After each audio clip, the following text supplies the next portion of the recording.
విగ్రహ వాక్యం. విగ్రహ వాక్యం.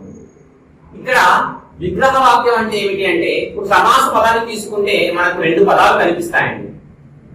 సమాసంలో రెండు పదాలు కనిపిస్తాయి.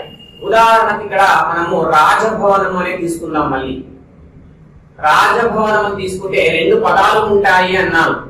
ఇందులో మొదటి పదాన్ని ఏమంటామంటే రాజు, ఈ పదాన్ని ఏమంటాము అంటే పూర్వపదము అంటాము. పూర్వపదము అంటాము. రెండవ పదాన్ని భవనాన్ని ఏమంటామంటే ఉత్తర పదము అని అంటాం. ఉత్తర పదం అని పిలుస్తాము. ఈ విధంగా రాజభవనము అని పూర్వపదము పరపదము అనే పూర్వపదము ఉత్తర పదాలు కలిసిపోయి మనకు రాజభవనం అనేటువంటి సమాస పదాన్ని ఏర్పరిచింది. ఆ సమాస పదాన్ని విద్యార్థికి చెప్తే అర్థం కావచ్చు, కాకపోవచ్చు. పూర్తి స్థాయిలో అర్థ వివరణ అనేది రాజభవనం అనేటువంటి సమాస పదములో లేదు.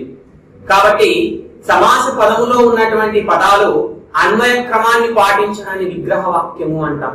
ఏమన్నానండి? సమాసంలో ఉన్నటువంటి రెండు పదాలు అన్వయంగా ఉండడాన్ని, సమాసంలో ఉన్నటువంటి రెండు పదాలు అన్వయాన్ని పాటించడాన్ని విగ్రహ వాక్యము అంటాం. ఇంకా వివరించి చెప్పాలి అంటే సమాస పదాన్ని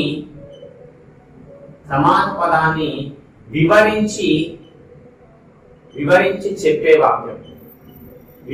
చెప్పే వాక్యాన్ని ఏమంటాము అంటే విగ్రహ వాక్యము అంటాం. ఏమన్నానండి?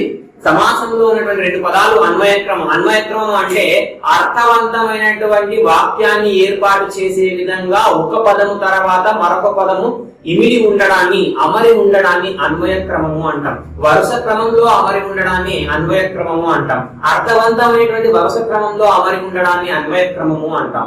ఓకే, ఇక్కడ చూసుకుంటే పదాలు అన్వయక్రమాన్ని కలిగి ఉండడం అంటే సమాస పదములో ఉన్నటువంటి వాటిని పూర్తి స్థాయిలో వివరించడం కోసము, అంటే సమాస పదాలను పూర్తి స్థాయిలో వివరించి చెప్పేటువంటి వాక్యాన్ని ఏమంటామంటే విగ్రహ వాక్యము అని పిలవడం జరుగుతుంది.